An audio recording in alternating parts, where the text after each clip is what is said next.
국회가 정기국회 마지막 본회의를 열고 대장동과 LH 사태 방지법 등을 처리했습니다. 여야 4당이 남은 현안 처리를 위해서 12월 임시국회 소집 요구서를 제출했는데 국민의힘은 이재명 후보를 지원하려는 것이라며 불참했습니다. 여야가 대장동 의혹 수사를 위한 특검 법안 상정을 두고 국회 법제사법위원회에서 충돌했습니다. 국민의힘은 하루빨리 특검법을 상정하라고 촉구했고 민주당은 여야 합의가 먼저란 입장을 거듭 밝혔습니다. 이재명 민주당 대선 후보가 국민의힘의 코로나19 대응 100조 원 지원 주장에 동의한다며 당장 후보 간 논의를 시작하자고 제안했습니다. 윤석열 국민의힘 대선 후보는 김대중 전 대통령 기념식에 참석하는 등 통합 행보를 이어갔습니다. 대기자의 시선으로 분석해보는 정가 동향, 모교 정책클럽 기자 대기자. 오늘은 차기 대선을 90일 앞둔 여야의 선거 초반 전략과 외연 확장이 가속화되면서 논란도 깊어지고 있는 인재 영입 문제를 짚어봅니다.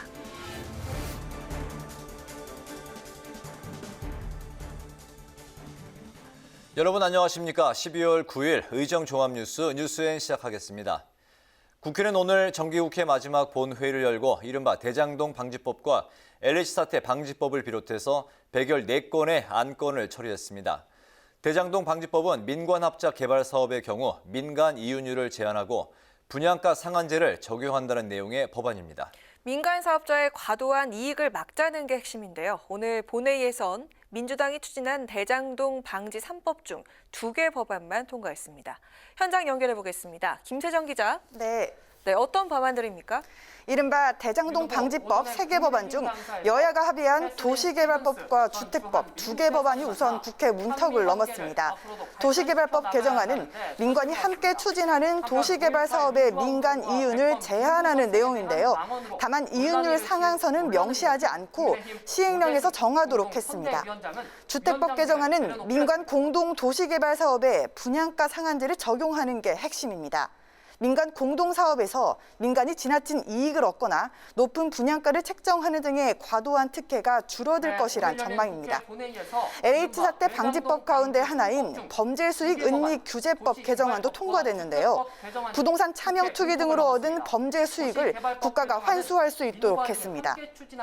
이와 함께 코로나19 여파로 폐업한 상가 세입자에게 계약을 해지할 권리를 주는 상가건물 임대차 보호법 개정안과 국내 성폭력 피해자 사망 사건과 같은 일을 막기 위한 국가인권위원회법 개정안 등도 처리됐습니다.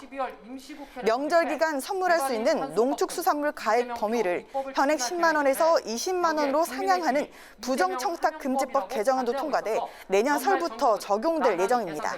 네, 김 기자, 그리고 오늘 코로나19로 폐업한 임차인 보호 등 민생 법안들도 여러 통과된 것 같은데 다음 주부터 12월 임시국회가 열릴 예정이라고요? 그렇습니다. 민주당은 대장동 방지 3법의 마지막 퍼즐인 개발이익 환수법 개정안과 공공기관 노동이사제 도입법안 등 이른바 이재명표 입법을 추진하기 위해 12월 임시국회 소집을 요구했습니다. 정의당과 열린민주당, 국민의당도 민주당과 함께 임시국회 소집 요구서를 제출한 상황입니다. 다만 개발이익 환수법은 야당의 반발이 거세 국토위에 계류돼 있는 상황인데다 업계의 우려도 크기 때문에 통과되기까지 진통이 예상됩니다. 국민의힘은 이재명 하명법을 처리하기 위한 임시국회라며 입법 독주라고 반발했습니다. 김기현 원내대표가 여당의 어이없는 황당한 짓이라며 강하게 비난하고 있는 만큼 여야 충돌이 불가피해 보입니다. 네, 오늘 본회의에서 여야 의원들의 자유 발언도 이어졌다고요? 네, 여야 의원들은 각각 상대당의 대선 후보를 겨냥한 날선 비판을 주고받았습니다. 민주당은 윤석열 국민의힘 후보 부인 김건희 씨의 논문 표절과 가짜 이력 논란 등 윤석열 일가 관련 의혹에 대해 철저한 수사를 촉구했습니다. 국민의힘은 이재명 민주당 후보가 기업에 탄소세를 부과해 그 재원을 국민에 나눠주겠다는 등 포퓰리즘 공약들을 남발하고 있다고 비판했습니다. 지금까지 국회방송 김세정입니다. 국민의힘은 지난 9월 대장동 개발 특혜 의혹 진상규명을 위한 특검 법안을 발의했습니다. 오늘 열린 국회 법제사법위원회 전체 회의에서 여야는 이른바 대장동 특검법의 상정 여부를 놓고 공방을 벌였는데요. 국민의힘은 특검 법안을 즉각 상정해 논의할 것을 강하게 요구했고 더불어민주당은 여야 지도부 간 합의가 먼저라는 기존 입장을 되풀이했습니다. 보도에 임채원 기자입니다. 국민의힘은 더불어민주당이 대장동 특별검사 제도를 도입하겠다는 의지가 있는지 의문이라고 지적했습니다.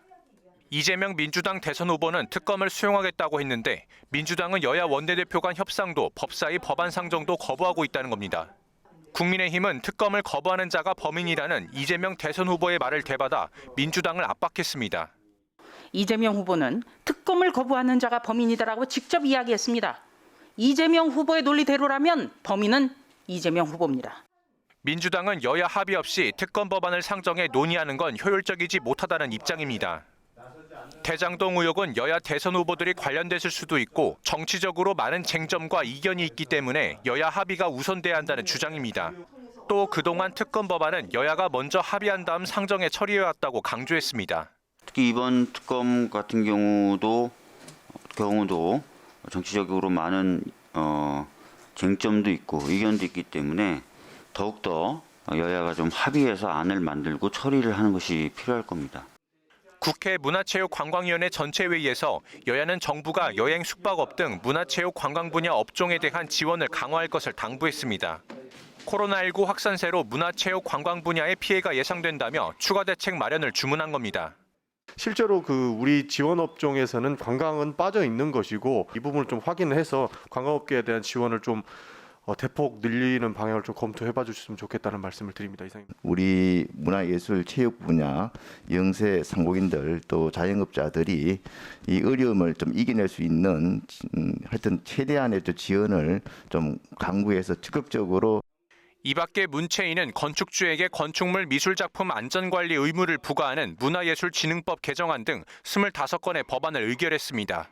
개정안은 또 문화예술 활동단체 육성 대상에 재학생뿐 아니라 학교 밖 청소년도 포함하도록 했습니다. 국회방송 임천입니다. 이재명 더불어민주당 대선 후보가 김종인 국민의힘 총괄선대위원장이 제안한 100조 원 코로나19 손실보상 지원에 동의한다면서 당장 선대위 차원에서 또 대선 후보 차원에서 논의를 시작하자고 촉구했습니다. 이 후보는 또 위성정당으로 인해 대의민주주의가 후퇴한 것 같다며 위성정당을 불가능하게 만드는 조치가 필요하다고도 말했습니다. 장정현 기자가 보도합니다. 오미크론 변이 출현과 확진자 급증으로 또다시 코로나19 방역 대책이 강화되면서 피해를 보게 된 소상공인과 자영업자들에게 이재명 더불어민주당 대선 후보가 거듭 온전한 손실보상을 약속했습니다. 이를 위해 국민의힘 윤석열 대선 후보의 50조 원과 김종인 총괄선대위원장의 100조 원 손실보상 지원 주장에 동의한다면서 당장 논의를 시작하자고 주장했습니다. 이 후보는 그러나 윤 후보와 김 위원장은 집권 후라는 단서를 달고 있다고 지적하면서 민주당의 손실보상 여야 사자회동 제안을 거부한 국민의힘을 압박했는데 윤 후보를 향해서는 김종인 총괄선대위원장 뒤에 숨지 말 것을, 김 위원장에게는 당에서 아무런 권한이 없는 것 아니냐며 쓴소리를 했습니다. 자신들이 당선되면 그때 가서 하겠다라고 하는 것은 반대로 얘기하면 당선 안 되면 안 하겠다라는 것 아니겠습니까? 윤 후보께서는 김종인 위원장 뒤에 숨지 말고 김 위원장의 당선 조건부 손실보상안에 대해서 어떻게 생각하시는지 당당하게 입장을 밝히셔야 합니다. 이 후보는 민주당 정당혁신추진위원회 출범식에 참석해 민주당이 많은 의석수에도 국민 기대치에 미치지 못했다며 당 혁신을 강조했습니다. 또 정당의 주인은 당원임을 강조하고 당 민주화를 위한 제도 개혁도 약속했습니다. 이 후보는 특히 국민들의 의지가 제대로 정치에 반영될 수 있도록 위성정당을 불가능하게 만드는 조치가 필요하다며 지난 21대 총선 과정에서 문제가 된 위성정당에 대한 개선책 마련을 주문했습니다.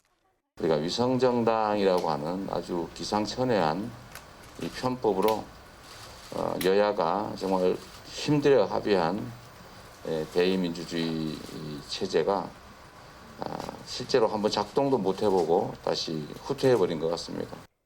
초선의 장경태 의원이 위원장을 맡은 민주당 정당혁신추진위원회는 국회의원 3선 연임 초과 제한과 국회의원 면책 특권 제한, 지역구 청년 의무 공천 등을 추진해 나갈 계획입니다. 국회방송 장정현입니다.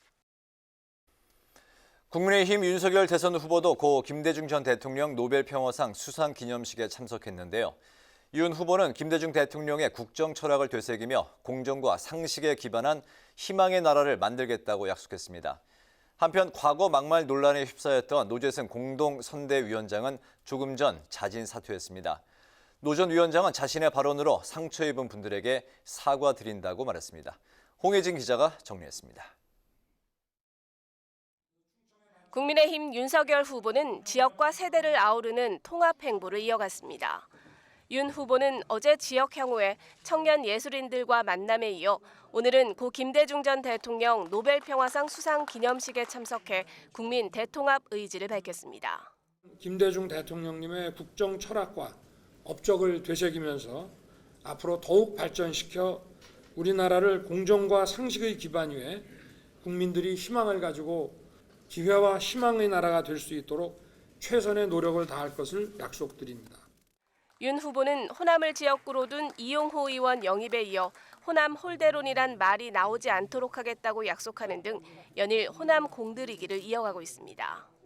이런 가운데 과거 극우 성향 발언으로 논란이 됐던 노재승 공동선대위원장이 자진 사퇴했습니다. 노 전 위원장은 자신의 거취에 대해 당에서 부담을 느끼고 있어서 자신이 사퇴를 결심했다고 설명했습니다.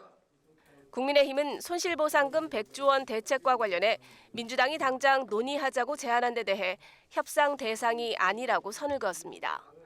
김종인 총괄선대위원장은 선대위 회의에서 규모가 50조든 100조든 윤석열 후보가 당선되면 윤 정부에서 검토할 사안이라고 밝혔습니다.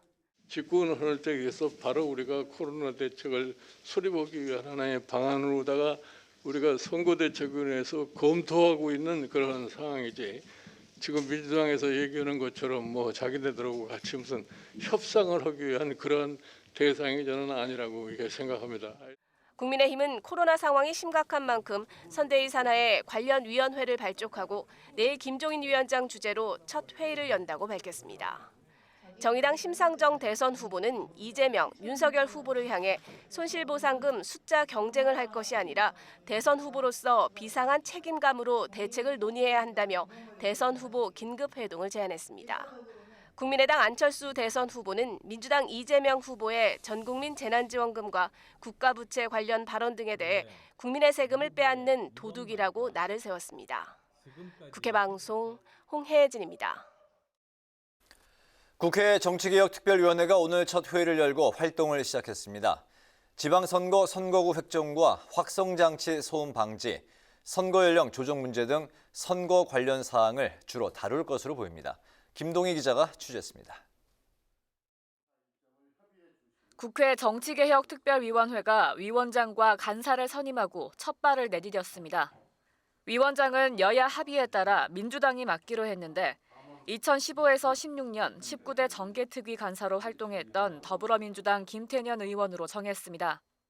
우리 위원회의 결정 사항이 다음 대통령 선거와 지방선거, 나아가 대한민국 공직선거에 미치게 될 영향을 고려하여 여러 심도 있고 의미 있는 성과가 산출되기를 희망하고 또 그렇게 되도록 노력하겠습니다. 정개특위는 내년 5월 29일까지 공직선거 관련 사항을 심사 의결하게 됩니다.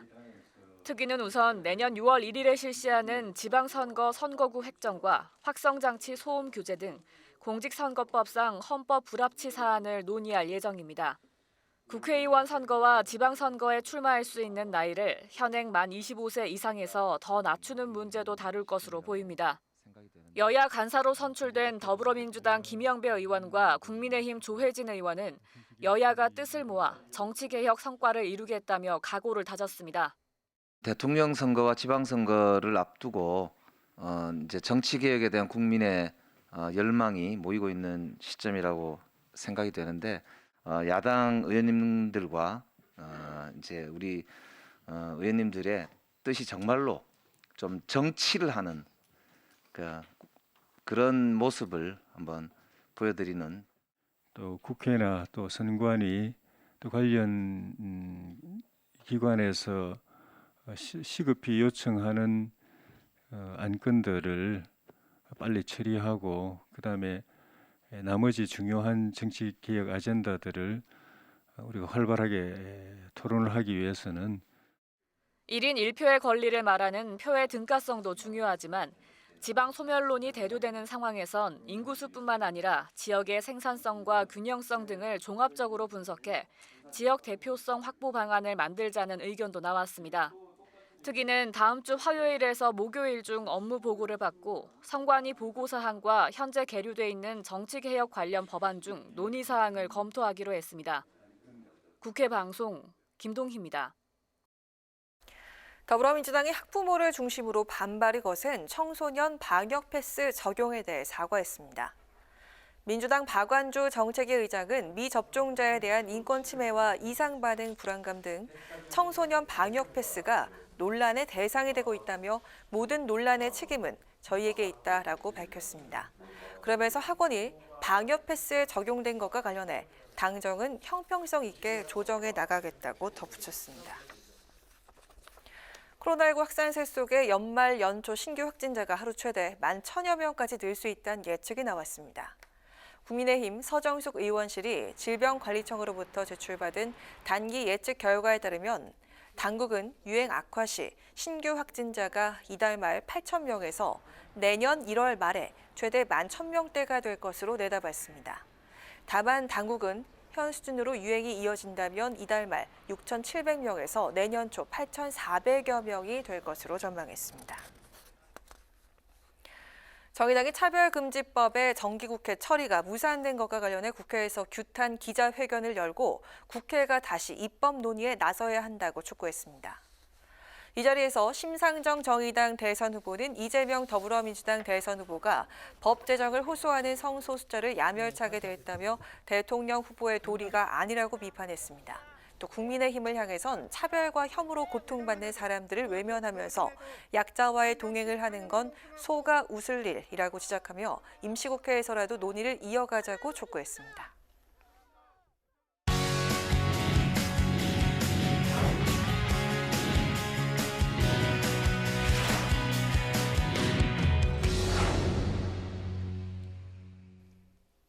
네, 오늘 이슈 분석 박지영 기자와 함께합니다. 박 기자, 어서 오세요. 네. 오늘 본회의를 끝으로 정기국회가 100일간의 이제 대장정을 마쳤는데 여야 간 입법 예산 경쟁이 이제 치열했습니다. 먼저 이번 정기국회 입법 성과부터 짚어볼까요?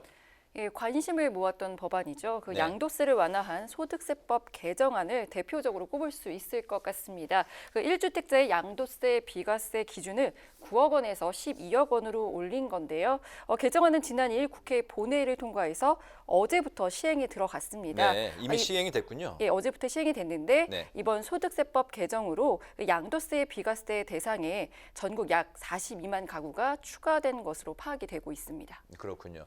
오늘 열린 정기국회 이제 마지막 본회의에서도 여러 민생 법안들이 통과가 됐죠. 그렇습니다. 오늘 이제 100여 건이 넘는 다수의 법안이 이제 정기국회 마지막 본회의를 통과를 했는데 네. 이 코로나19 여파로 폐업한 상가 세입자에게 계약 해지권을 주는 내용의 상가 건물 임대차 보호법 개정안이 통과가 됐고요. 또 이른바 대장동 방지법으로 불리는 법안들이죠. 민간이 함께 추진하는 도시개발 사업의 민간 이윤율을 제한하는 도시개발법 개정안하고요.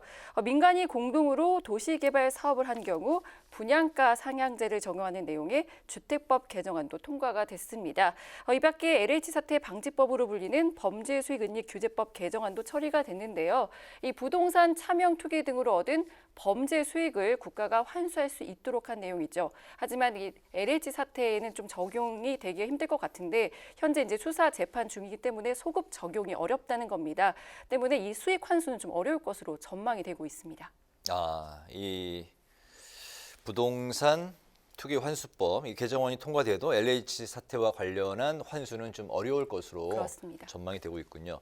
반면에 이번 정기 국회에서 처리하지 못한 그런 쟁점 법안들도 있는 거죠? 네, 오늘로써 이제 정기국회가 마무리됐지만요. 네. 민주당이 남아있는 이제 주요 입법 처리를 위해서 12월 임시회를 소집을 했습니다. 네. 다음 주 월요일부터 임시회 회기가 시작이 되는데요. 민주당 같은 경우 이른바 이재명표 입법에 중점을 두고 있습니다. 앞서 말씀드린 대장동 방지법 중 이 정기국회를 통과하지 못한 개발이익 환수법을 비롯해서 공공기관 노동이사제 도입을 담은 공공기관 운영법 등의 입법을 위해서 속도를 낼 것으로 전망이 되는 되는데요. 하지만 이들 법안 모두 그 야당이 반대하고 있는 만큼 연말까지 여야가 치열한 공방을 이어갈 것으로 예상이 되고 있습니다. 네, 이번 정기국회는 이제 내년 대선을 이제 앞두고 있는 만큼 국감과 예산 심사 과정에서 여야 간의 신경전이 상당히 치열했죠. 특히 이제 국정감사 같은 경우는 대장동 의혹으로 시작을 해서 대장동 의혹으로 마무리가 됐는데 이 국감 기간 내내 주요 상임위 곳곳에서 이 대장동 의혹을 놓고 여야가 치열한 공방을 벌였습니다. 그렇다 보니까 이 민생과 정책보단 이 정쟁 국감에 그쳤다라는 지적도 제기가 됐는데 국토위에서는 그 대장동 의혹을 빗댄 그 불독 인형 등장으로 여야가 갈등을 빚으면서 국감이 파행되기도 했었고요. 행안위에서는 그 서울시 국감인데 대장동 의혹에 대한 야당의 집중 질의가 이어지자 여당이 거세게 항의하면서 한동안 국감이 원활하게 진행되지 못했습니다. 또 내년도 예산안 심사 과정도 순탄치만은 않았는데요. 이제 609조 7천억이란 역대 최대 규모의 예산을 확정하긴 했지만요. 심사 막판까지 그 지역화폐 사업 등 이른바 이재명표 예산을 둘러싼 여야의 공방이 상당했습니다. 네, 그리고 또 이번 정기국회 기간에 사직했던 의원도 여러 명이었네요. 그렇습니다. 이제 윤희숙, 이낙연, 곽상도 이렇게 3명이나 됩니다. 네. 윤인숙 전 국민의힘 의원 같은 경우는 이 여야 부동산 의혹 전수조사에서 이 부친의 농지법 위반 의혹이 제기되자 사직을 했고요. 이낙연 전 민주당 의원은 당 대선 후보 경선에 집중하겠다며 경선 도중 그 의원직을 내려놓았습니다. 곽상도 전 국민의힘 의원은 화천대유에 근무한 아들의 그 50억 퇴직금 논란으로 사직을 했습니다. 이제 이들의 보궐선거가 내년 대선과 같이 치러질 예정이어서 이들의 지역구의 빈자리를 누가 채울지 벌써부터 관심이 비상합니다. 네, 내년 대선에 이들 그 국회의원, 사퇴한 의원들의 그 빈자리 채울 보궐선거가 치러질 예정이군요. 그렇습니다. 네, 알겠습니다. 오늘 그 이슈 분석에서는 오늘 정기국회 종료 소식과 그리고 그동안의 쟁점 법안들을 중심으로 다뤄봤습니다. 박지영 기자 수고했습니다.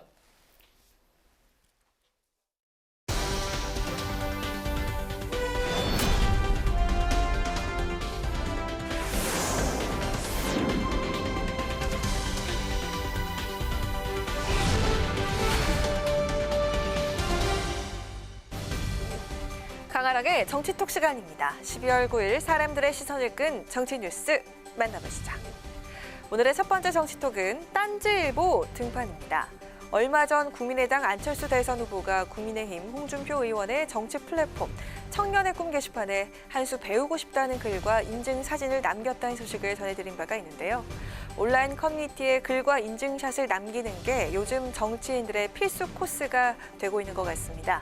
민주당 이재명 후보도 어제 저녁 친여 성향의 온라인 커뮤니티 딴지일보 게시판에 컴퓨터로 딴지일보를 보는 인증 사진과 또 직접 글을 남겨서 이렇게 눈길을 끌었는데요. 이재명입니다 라는 아이디로 딴게이 여러분 인사드립니다 라는 제목의 글을 올린 이 후보. 여기서 딴게이는요, 딴지일보 게시판 이용자를 일컫는 표현입니다. 이 후보는 빨리 인사드리고 싶었는데 여러 날이 지났다며 진짜 새로운 모습의 선대위로 인사드리고 싶어서 조금 늦었다고 운을 뗐습니다. 이어 가짜뉴스와 기득권자의 횡포가 여전히 우리를, 사회를, 국가를 멍들게 하고 있다고 현실을 진단한 이 후보는 참혹했던 군사정권에 이어 그 전두환 장군을 존경하는 전직 검사에 의한 검찰 정권이 들어설지도 모르겠다면서 검사 출신인 윤석열 후보를 저격했는데요. 검찰 국가가 탄생해선 안 된다는 이 후보 주장, 이번이 처음이 아닙니다.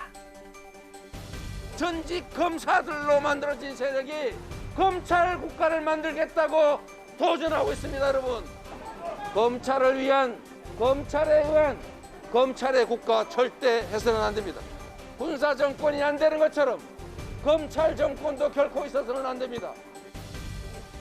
자신은 권력자의 교체, 정권 교체를 넘어서 내 삶이 바뀌는 세상 교체에 나서겠다면서 지지를 호소한 이재명 후보. 마지막으로 게시판에 자주 들르겠다는 약속까지 남겼는데요. 이 후보는 딴지일보뿐 아니라 앞서서 DC인사이드 이재명 갤러리 그리고 클리앙에도 직접 인증글과 사진을 남기기도 했습니다. 온라인을 통한 소통 행보에 적극 나서고 있는 이재명 후보, 과연 2030 청년층과 여권 지지층 두 마리 토끼를 모두 잡을 수 있을까요? 이어서 오늘의 두 번째 정치톡은 건진요 대 국무선거 아냐입니다. 요즘 대선 후보들만큼이나 언론의 주목도가 높은 인물이죠. 국민의힘 윤석열 대선 후보 부인 김건희 씨입니다. 여권에서 각종 의혹을 제기하고 있는 가운데 최근에 특히 김건희 씨를 향한 공세에 앞장서고 있는 추미애 전 법무부 장관이 오늘 자신의 페이스북에 건진요, 건희 씨에게 진실을 요구합니다라는 제목의 글을 올렸습니다. 김건희 씨의 논문 표절 의혹과 도이치모터스 주가 조작 의혹 등에 대한 해명을 촉구한 건데요. 추 전 장관은 김건희 씨의 인격을 존중하고 또한 존중돼야 한다면서도 대통령 후보 배우자로서 납득할 만한 자료로 성실하게 답할 책무가 있다고 강조했습니다. 이에 대해서 국민의힘은 대통령 선거지 이게 국무선거가 아니라면서 강력하게 반발하고 있는데요. 이수정 공동선대위원장의 발언 직접 들어보시죠.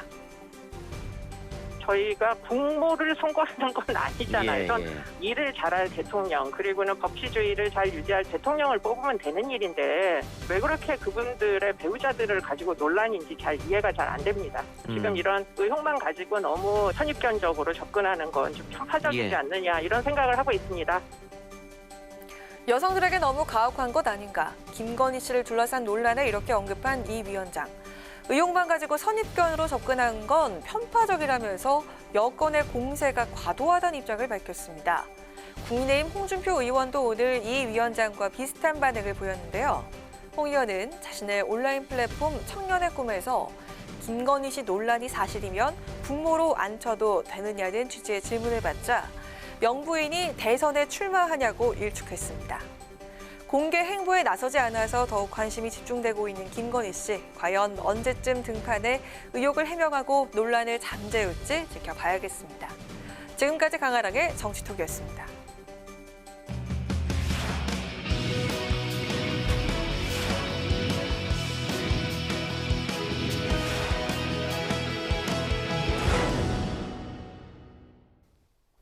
네, 정치권 동향을 대기자의 시선으로 짚어보는 목요 정치클럽 기자 대기자 시간입니다.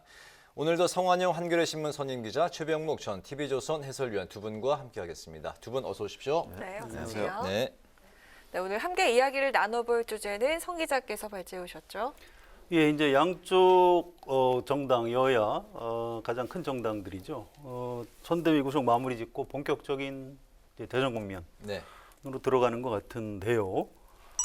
여당 후보죠. 이재명 후보가 야당 후보처럼 굉장히 공격적으로 선거운동을 하고 야당 후보인 윤석열 후보는 좀 여당 후보처럼 점잖게 선거운동을 하는 것 같아서요. 여야의 어떤 대선 전략이라고 할까요? 뭐 그런 얘기를 좀 해보는 게 좋을 것 같습니다. 네, 성 기자께서 언급을 하신 것처럼 딱 90일 앞으로 다가온 차기 대선. 여러모로 이전의 대선 분위기와는 좀 다른 양상을 보여주고 있는데요. 후보와 선대위에서 나오는 메시만 봐도 알 수가 있습니다. 이번 주 있었던 여야 목소리 먼저 듣고 이야기 시작해 보겠습니다.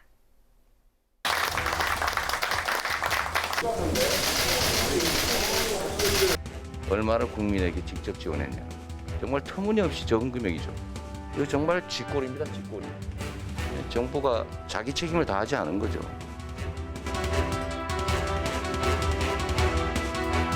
이번 선거는 정권을 교체해야 되겠다는 열망이 높기 때문에 후보를 비롯해서 선거대책위원회가 별다른 큰 실수만 하지 않으면 정권을 가져올 수 있다고는 확신을 갖고 있습니다.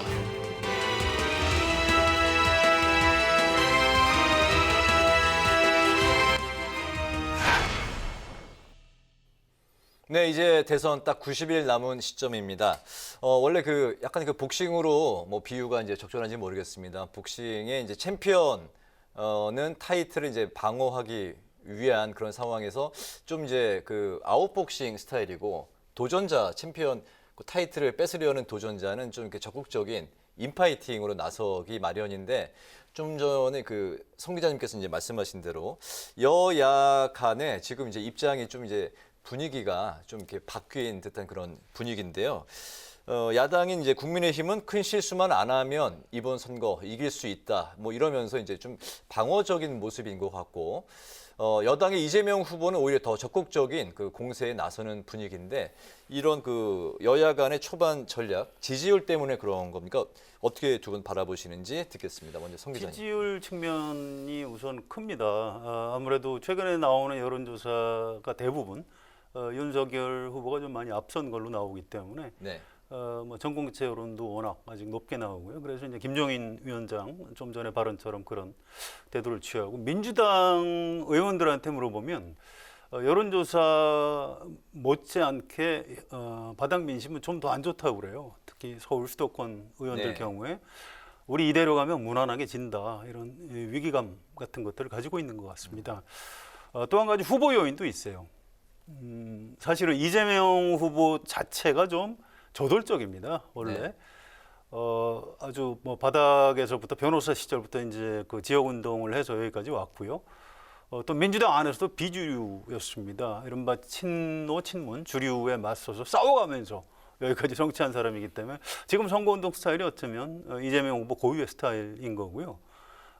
반대로 이제 윤석열 후보는 지금 야당 후보지만 평생 이제 검사를 했고요. 또 이제 서울법대 출신의 뭐 검찰총장까지 한 엘리트입니다. 그래서 사실은 좀 공격적으로 해라라고 주문을 해도 그 자세가 잘 안 나올 겁니다. 지금처럼 좀 이렇게 점잖게 나가는 게 이제 윤석열 후보의 본래의 모습이다. 이렇게 생각을 합니다. 네, 지지율과 후보 스타일이 반영된 거다라고 말씀하셨네요. 네. 그렇죠. 많이 뭐 여러 가지 이유가 있을 수 있겠지만 이제 딱 첫 번째 이유로 꼽으라고 한다면 저는 정권 교체율 이런 거라고 봅니다. 정권 교체에 대한 그 국민들의 지지가 사실은 50% 밑으로 내려간 적이 거의 없거든요. 네. 벌써 몇 달 전부터 그렇습니다. 근데 물론 윤석열 후보의 그 지지율은 그 정권 교체율보다는 훨씬 떨어져요. 네. 그러나 기본적으로 문재인 정부를 그러니까 민주당 정권을 앞으로 재창출하지 말아야 되겠다 하는 게 50%를 넘는다는 얘기는 그거는 민주당으로서는 굉장히 그 어떤 비상한 국면이죠.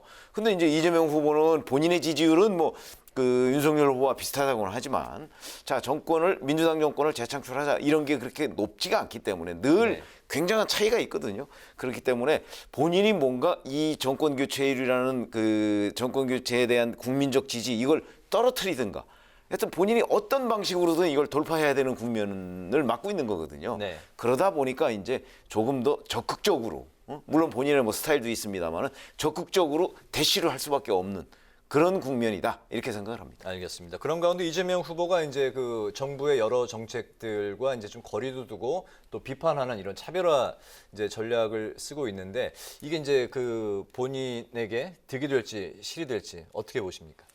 글쎄요, 뭐 득이 되는 부분도 있고 좀 조심스러운 부분도 있을 겁니다. 그런데 어쨌든 지금 지형이 불리한 가운데 자기가 이제 좀 뒤집어야 되는 상황이기 때문에 차별화 또는 문재인 정부를 좀 극복해야 한다 이런 태도를 네. 취할 수밖에 없는 거죠. 좀 뭐 어떤 불가피한 선택이라고 생각을 합니다. 네.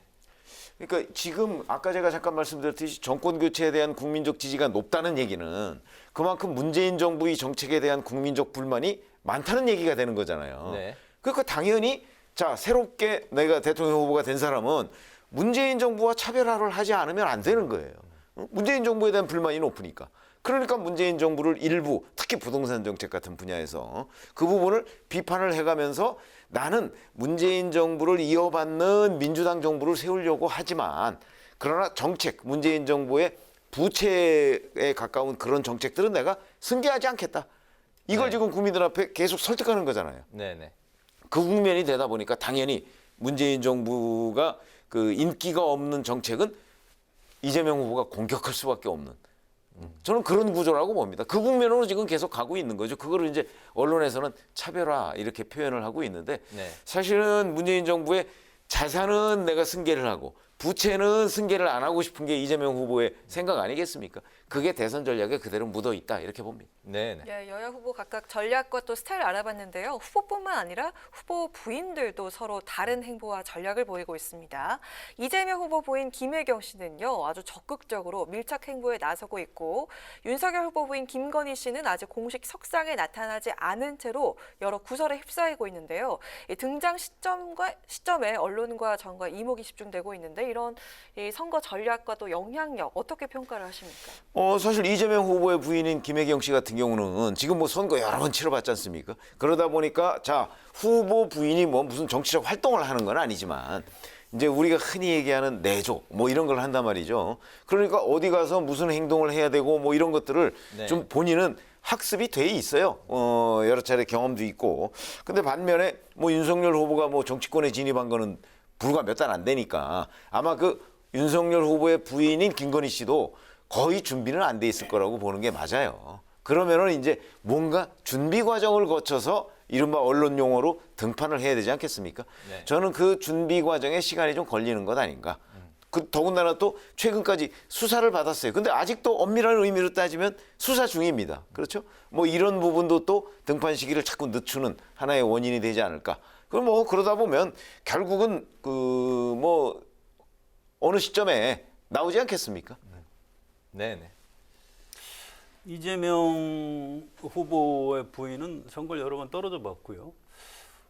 사실은 당선될 때보다 떨어질 때 배우는 게 더 많다고 합니다. 그래서 민주당 의원들 중에 이제 후보하고 같이 다니는 분들 얘기를 들으면 이 부인이 더 고단수라고 해요. 훨씬 더 현장에 밀착형이고 네.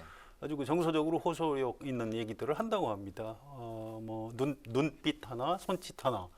가 다 오히려 이재명 후보보다 낫다 이런 평가를 할 정도로 그런가요? 네. 예, 그렇습니다. 이제 반면에 이제 김건희 씨, 윤석열 후보 부인은 전혀 경험이 없지요. 그래서 그런데요, 이 대선에서 등판을 안 할 수는 없고요. 또 이게 뭐 준비해서 나온다고 해서 뭐 실수가 없는 것도 아니거든요.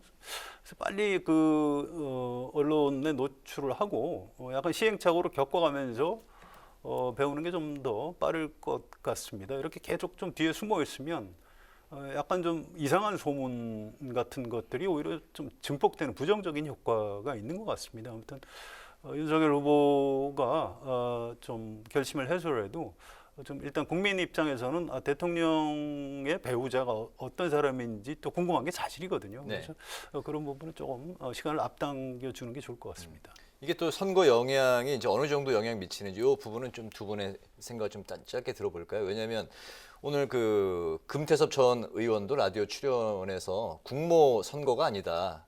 이제 똑같은 말을 이제 이수정 그 위원장도 조금 전 한 방송에 출연해서 똑같은 말을 했거든요. 결정적이진 않겠지만 중요하죠. 어떤 사람을 평가하는데 그 사람의 배우자를 우리가 어떤 사람인지 보고 또 평가하는 부분이 있는 것 아니겠습니까? 네. 상식적으로 생각하면 일정한 영향력은 있다고 봐야 돼요. 네, 일정한 영향력. 네. 저는 좀 생각이 다른데 예를 들어서 이렇게 보시면 됩니다. 만약에 이제 그 대통령 후보 부인이 나와서 엄청난 실수를 한다. 네. 이럴 경우에는 그건 영향이 있죠. 그러나 그렇지 않으면 대통령 후보 부인이 나와서 뭐 선거운동을 좀 돕고 하는 것들은요. 네. 대부분 거기서 무슨 공약 발표를 하는 것도 아니고 다른 역할이 없습니다. 네. 그냥 우리 남편은 대통령이 이렇게 잘할 사람이다. 뭐 하는 얘기들을 국민들한테 얘기하는 거거든요. 네. 거기에 뭐 특별히 무슨 정책적 무슨 뭐 판단이나 철학이 들어가 있지 않아요. 그러니까 실수만 안 하면 되는 정도라고 저는 생각을 해요. 네네. 그러니까 실수를 하면 그게 이제 남편의 그 여러 가지 지지율이나 이런 거에 영향을 미치겠지만 네. 그렇지 않다면 선거 전체의 그 대통령 후보의 지지율과는 큰 관련은 없다 이렇게 봅니다. 알겠습니다. 이번에 그 여야 양 진영의 전현직 의원 영입에 대해서 또 이야기를 나눠볼까 하는데요. 일단 그 국민의힘은 현재 그 박주선, 김동철, 금태섭 전 의원에 이어서 이용호 의원까지 지금 민주당과 호남 출신 인사들을 이제 영입을 했는데 그 민주당 상황은 바른미래당 출신의 김관영, 최이배 전 의원을 이제 영입하기로 했습니다. 이런 그 타당 출신의 전현직 의원 영입 대결 어떻게 보시는지, 그리고 양쪽 모두 중도 외연 확장에 어느 정도 이게 도움이 된다고 보시는지, 또 타당에는 또 위협이 된다고 보시는지 종합적으로 한번 들어보겠습니다. 성 의원님. 뭐 외연 확장을 하려고 시도를 하는 건데 사실은 뭐 실제 효과는 크지는 않은 것 같아요. 좀 내연 확장에 가깝다. 이제 왜 그러냐면 박주선, 김동철 전 의원이 윤석열 후보 국민의힘으로 간다는 뉴스가 나온 지 벌써 한참 됐습니다. 네. 그래서 이미 효과는 다 떨어졌고요. 금태섭 전 의원, 또 이용호 의원도 사실은 마찬가지입니다. 그래서 이제 그분들이 이제 일정한 역할을 호남에서 해주긴 하겠지만 뭐 그렇게까지 뭐 민주당 쪽 상대방이 민주당 쪽에서 충격적으로 생각하거나 이제 그런 것 같지는 않고요. 김관영, 최이배 의원 경우에도 본래 이제 민주당 고향으로 뭐 이렇게 좀 돌아온다고 할까요? 이제 뭐 네. 그런 느낌이지 뭐 중도로 뭘 확장했다 뭐 이런 식으로 받아들이는 것 있지 않습니다. 최이배 전 의원, 김관영 전 의원의 이제 그 효과라면 이런 게 있을 거예요. 만약에 이분들이 윤석열 후보 쪽으로 갔다고 하면 민주당 쪽에서 엄청난 충격을 받았을 겁니다. 네. 그런데 그렇지 않고 이제 민주당 입장에서 다행히 민주당으로 이제 끌어오는 거기 때문에 좀 방어적인 의미에서의 어떤 효과는 조금 있을 것이다. 그런 정도 평가할 수 있을 것 같습니다. 네. 그러나 이제 정치라는 것이 기본적으로 어떤 이념이나 철학이나 뭐 이런 것들을 공유하는 집단의 모임 아니겠습니까? 네. 그런 관점에서 본다면 지금 이제 민주당이 김관영 전 의원이나 최이배 전 의원을 영입한 거는 그거는 원래의 그 민주당 쪽 사람이었으니까 그러니까 별 파장이 없는 거죠. 네. 그렇게 보이지만 국민의힘에서 지금 얘기한 뭐 이제 호남 출신 인사나 호남의 현역 의원, 사실 이용호 의원 같은 경우 호남의 유일한 그 무소속 의원 아닙니까? 나머지는 다 민주당 의원인데 네. 그런데 그 사람이 민주당을 선택하지 않고 국민의힘을 선택했다는 것은 국민의힘의 기존 이념이나 철학이나 이런 거와 전혀 다른 새로운 피를 수혈한 거하고 저는 비슷하다고 생각을 하거든요. 그렇기 때문에 그게 뭐 실제 호남에서 표를 얼마나 몰아오느냐, 몰아오지 않느냐 하는 그런 정도의 어떤 그 계산법보다는 네. 상징적인 측면에서 저는 중도로의 외연 확정, 그러니까 원래 국민의힘 피가 아닌 새로운 수혈을 받았다. 아마 이 정도의 효과가 있을 것이다. 그 얘기는 곧 중도로서의 외연 확장에 상당한 정도의 상징적 의미가 있다. 이렇게 생각합니다. 민주당보다는 국민의힘의 외연 효과가 있다고. 그러니까 민주당은 비슷한 사람이 다시 그 모인 것에 불과하지만 네. 국민의힘 경우에는 완전히 다른 사람이 온 거나 마찬가지다. 알겠습니다. 그런 점에서 효과도 차이가 있다는 거죠. 네네. 네, 또 이야기를 해볼 대목이 있죠. 최근 여야 모두 영입 인재를 둘러싼 논란으로 시끌시끌합니다. 또 민주당은 또요, MZ세대 전문가로 영입된 김윤희 씨가 또 페이퍼 컴퍼니 의혹에 휩싸였고요. 국민의힘은 청년사업가 노재승 씨 공동선대위원장 과거 발언이 논란이 됐는데 방금 전 자진 사퇴 결정을 했습니다. 현재까지 상황 어떻게 보시는지 들어보겠습니다. 그렇죠. 이게 이제 새로운 사람을 영입하다 보면 그 사실은 뭐 관직에 그 처음에 취임할 때처럼 그렇게 철저한 검증 같은 걸 할 수는 없어요. 네. 그러나 이제 기본적인 것들은 이제 추천자가 있을 것이고 그 추천자 이 사람 해도 되는 거냐 뭐 이런 정도의 이제 약간의 검증 과정이 있어야 하는데 지금 뭐 여야를 막론하고 그동안에 여러 차례 그 이런 그 영입 실패 사례가 있었지 않습니까? 네. 그거는 좀 검증에 소홀했던 측면 내지는 너무나 뭐 좀 마구잡이로 영입한 것 아닌가 하는 그런 의문이 드는 장면들이 꽤 많았다 이렇게 볼 수 있겠습니다. 네네. 원래 이제 인재 영입하면 위험 부담이 좀 있는 겁니다. 그리고 이게 총선하고 달라서 검증을 그렇게 철저히 할 수가 없다고 그래요. 여야 양쪽 사람들한테 물어보면 언론은 뭐 그런 대로 검증을 했는데 SNS까지 검증은 하지 못했다. 뭐 이런 얘기를 합니다. 그래서 김윤희 씨 경우에는 이 영입 자체가 뭐 이렇게 화제가 된 인물이 아니어서 그런지 최근에 뭐 문제가 있다고는 하지만 그렇게 뭐 폭발력이 있는 것 같지는 않고요. 노재승 씨 경우에는 이제 그 생각보다 좀 질질 끌었어요. 이게 왜 그런지 모르겠는데 이게 전 빨리 정리할 줄 알았는데 이렇게 정리를 안 해서 좀 공연한 매를 좀 야당이 좀 더 맞은 것 같습니다. 약간 일반론인데요. 이제 이 사태를 보면서 제가 좀 느낀 게 있습니다. 우리가 아가하고 어린이를 구분을 할 때 기저귀를 찾느냐 기저귀를 떼느냐 이 차이가 있거든요. 무슨 얘기냐면 뭐 대소변을 가려야 될 때 아빠 엄마한테 얘기해서 뭐 이렇게 좀 내가 급하다 하면은 화장실 갈 때까지 이제 참을 수 있어야 어린이가 되는 거거든요. 아가가 아니고. 근데 이제 가끔 보면 이제 술집에서 자기 취해서 하는 얘기를 페이스북이나 SNS에다 막 좀 배설하는 분들이 계세요. 사실은 그런 분들은 공적인 무대에 나서면 안 되는 겁니다. 그게 그 자기 성찰이 부족한 상태에서 이렇게 공동선대위원장을 수락한 것 자체가 전 좀 잘못이라고 생각을 합니다. 네. 이런 건 앞으로 정치하실 분들이 좀 반면 교사로 삼아야 될 그런 포인트가 있는 것 같습니다. 네네. 사적인 영역에서 이제 뭐 언급하는 뭐 실수하는 사람들은 사적인 영역에 머물러야 된다라는 취지에서 말씀하신 것 같습니다. 예, 같은 뭐 질문 그 맥락이 되겠는데 민주당은 조동현 교수에 이어서 이제 최백은 교수가 이제 최근 논란이 되면서 이제 사퇴를 했고 국민의힘도 이제 함익병 씨가 논란이 되면서 영입 철회를 했습니다. 여야의 인재 영입, 인사 영입 시스템 관련해서 못하신 말씀이 있으면 더불어서 들어보겠습니다. 뭐 사전 검증이 좀 철저히 안 된 부분이 있습니다. 이거 뭐 여야의 그 시스템 자체가 잠깐 망가졌던 거고요. 또 후보나 당 대표 이런 분들이 좀 판단을 잘못한 부분도 있는 것 같아요. 김성태 전 의원 같은 경우에는 이게 공정의 정면으로 어긋나는 이런 문제로 재판을 받고 있는데 이거를 윤석열 후보가 잘 몰랐다고 얘기하는 건 좀 뭐가 안 맞는 것 같고요.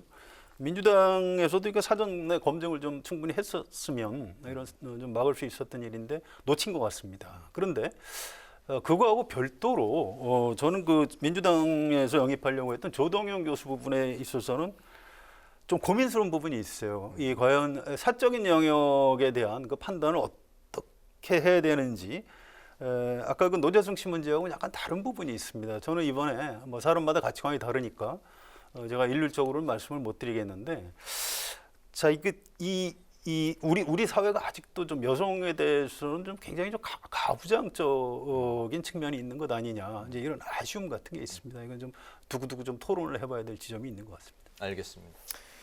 그 정당이라는 것이 사실 그 검증 시스템을 완벽하게 갖추기가 굉장히 어려워요. 네. 누군가 이제 정치를 하겠다 이렇게 얘기를 했을 때 대개 정당의 시스템이라는 거는 그 사람이 출마를 해서 그 출마 과정에서 이제 또 공방을 벌이고 뭐 이러다가 그리고 이제 뭐 투표를 통해서 만약에 그 사람이 당선이 된다고 하면 그동안의 그 전비, 그러니까 과거에 잘못한 것들이 대략 다 묻히고 그냥 넘어가고 뭐 이런 시스템이거든요. 네. 근데 이제 지금 같은 경우는 선거가 있는 게 아니잖아요. 아니기 때문에 이 사람을 불러다가 뭐 선대위원장이나 뭐 이런 거로 이제 그 좀 활용을 하고자 하는데 그 사람의 과거가 이제 문제되는 거죠. 근데 그게 이제 국민들 눈높이에서 봤을 때 용인할 만한 것이냐 아니냐. 뭐 이런 것들이 굉장히 중요하고요. 그런데 그거를 이제 본인이 이제 이 정도면 뭐 되겠다 싶어서 나왔는데 다른 국민들이 보기에는 저건 아닌데 싶을 수도 있고 그건 이제 조금씩 사람에 따라 다를 수 있잖아요. 근데 이제 이런 점에서 그러면 최소한도의 거르는 장치 내지는 거르는 어떤 기구 이런 것들은 이제 있어야 된다고 보는 거죠. 이제 기본적으로는 본인이 먼저 걸러야 되고 본인 얘기는 본인이 제일 잘 알지 않겠습니까? 그러니까 본인이 내가 이 공적인 자리에 정말 나서도 되는 건가 하는 부분을 본인이 1차적으로 판단하고 그다음에 2차적으로는 그 후보 진영이나 뭐 이런 쪽에서 누군가가 하여튼 거르는 장치 정도는 필요하지 않을까. 그게 기본적으로 본인들의 그 영입 실패 뭐 이런 걸 예방하는 차원 아니겠습니까? 저는 그런 생각이 듭니다. 알겠습니다. 네, 이렇게 영입한 인재들 면면을 들여다보면요. 이미 고스펙에 성공한 사람들이라는 점도 눈에 띄는 대목인데요. 뭐 우리 금요일 또 청년마스 코너도 있고 뭐 당 내에서도 이미 정치 신인들이 아주 많습니다. 그런데 선거철만 되면은 당 밖에서 이런 인물들을 찾는 이유가 있을까요? 궁금한데요. 먼저 최 의원님부터 들어볼까요? 그렇죠. 아니 그게 왜 그러냐면요. 다 이제 뭐 쇄신 뭐 이러면 사실 뭐 그 정치에서 얘기하는 쇄신이라고는 하지만 실질적으로 나온 거 보면 별 쇄신은 없거든요. 근데 쇄신이라는 단어, 개혁, 뭐 이 변혁, 뭐 이런 얘기들을 계속 국민들한테 끊임없이 해서 이게 미래 비전과 관련된 문제예요. 그렇게 되면 뭔가 새로움을 추구하는 것 같잖아요. 네. 그런데 이제 그거의 가장 완결판이 결국은 사람을 바꾸는 겁니다. 그러다 보니까 자기네들 있는 사람을 내보낼 수는 없고 그러니까 자꾸 외부에서 성공한 사람의 이미지 이걸 이제 차용하고자 하는 거죠. 그러다 보니까 자꾸 이름 있는 사람들을 불러들이는 거예요. 근데 그 사람이 이름이 있어서 꽤 많이 알려져 있는데 사실 그 이면도 있을 수 있는 거거든요. 네. 그게 아마 이번에 노재승 씨 같은 경우가 아닐까 이런 생각이 듭니다. 그러니까 그 사람의 화려한 그 외양만 보고서 일단 영입을 했는데 그게 아니고 그 사람의 그늘도 있었던 거죠. 이런 걸 교량해 보려는 자세가 필요한데 그런 것들이 좀 소홀해져서 바로 이런 그 사고가 난 거다 이렇게 생각을 합니다. 네, 원래 약간 교과서적인 이야기가 될지는 모르겠지만 원래 그 정당이라는 게 내부의 그 인재를 교육시키고 육성하고 키워서 이런 선거에 또 중요한 역할을 맡겨야 되는 게 아닌가 그런 생각도 뭐 들었습니다. 그러니까 이게 저는 좀 약간 가혹하게 우리 국민이나 유권자들의 이중성을 좀 얘기하고 싶어요. 이게 사실 반정치주의 때문에 그렇습니다. 지금 여야 정당에 들어와 있는 젊은 당직자들이나 보좌관들 중에 굉장히 유능하고 능력 있는 사람들이 많습니다. 그런데 이 사람들은 기존 정치권, 정당에 이미 들어와 있는 사람이기 때문에 평가를 못 받는 측면이 있어요. 그래서 이제 선거 때만 되면 자꾸 이제 외부 영입을 하려고 하는 거고요. 사실은 윤석열 후보가 국민의힘 대선 후보가 된 것 자체가 굉장히 좀 특이한 일이죠. 정치 안 하던 분을 모셔다가 대선 후보를 만들었다는 건 이제 반정치주의가 작동을 했다는 건데 윤석열 후보가 이제 연설을 하면서 이번에 새로 나온 신상 윤석열입니다. 이렇게 자기를 신상으로 소개하는 걸 보고 좀 개인적으로 좀 착잡함이 있었습니다. 물론 이건 정치인들이 반성을 해야 될 지점이고 고통스러운 지점이긴 한데요. 유능하면서도 참신한 정치인, 그런 정치인 지구상에 없습니다. 그래서 이제 우리도 좀 생각하고 좀 고민을 해봐야 될 지점이 있지 않나 이렇게 생각을 합니다. 네. 네. 자, 그럼 이제 마지막으로 두 분의 한 줄 논평 듣고 마무리하겠습니다. 최 의원님 먼저 들어볼까요? 네, 저희가 지금까지 이제 영입 얘기를 하고요. 영입 사고 뭐 이런 얘기도 계속 했지 않습니까? 네. 근데 이런 사고들이 왜 나오느냐? 결국은 이게 그 일종의 이제 뭐 그냥 묻지마식 영입. 누가 이제 뭐 이름이 좀 그 나 있다. 뭐 이러면서 국민들한테 저 사람 영입했다고 하면 상당한 사람이 저 사람도 저 당에 들어가네. 뭐 이런 걸 이제 노리고 하다 보니까 검증에 소홀해지는 측면이 있거든요. 네. 그래서 제가 묻지마 영입이 참사를 부른다. 이걸 한 줄 논평으로 했습니다. 네. 대선 국면이 본격화하는데요. 대선하고 총선하고 좀 차이가 있습니다. 총선은 국회의원을 뽑는 선거고요. 또 대통령 임기 중에 하게 되면 뭐 어떤 그 평가, 심판 뭐 이런 기제들이 작동을 합니다. 그런데 대선은 물론 심판 선거도 가능하지만 또 결국은 다음 대통령을 뽑는 굉장히 중요한 미래를 보고 하는 투표라고 할 수 있습니다. 그래서 제 오늘 한 줄 논평. 그래서 다음 대통령은 누구일까라고 하겠습니다. 알겠습니다. 정치적으로 유능하면서 참신한 인재는 지구상에 없다는 말씀이 신인은 네. 신인은 없다는 말씀이 오늘 좀 많이 기억에 남는데요. 목요 정치클럽 기자 대기자 오늘 이제 마칠 시간이 됐는데요. 오늘은 대선 90일을 앞둔 여야의 선거 전략 그리고 논란이 반복되는 여야 인재 영입 문제를 중심으로 살펴봤습니다. 지금까지 최병묵 전 TV조선 해설위원, 성환영 한겨레신문 선임 기자 두 분과 함께했습니다. 두 분 오늘 말씀 잘 들었습니다. 고맙습니다. 네, 내일도 온화한 날씨가 이어지는 가운데 수도권 등 중서부 지역을 중심으로 미세먼지 농도가 종일 나쁨 수준까지 오르겠습니다. 또 새벽부터 낮까지 중부와 전북 서해안에 비가 조금 내리겠습니다. 오늘 뉴스에는 여기서 마치겠습니다. 시청해주신 여러분 고맙습니다.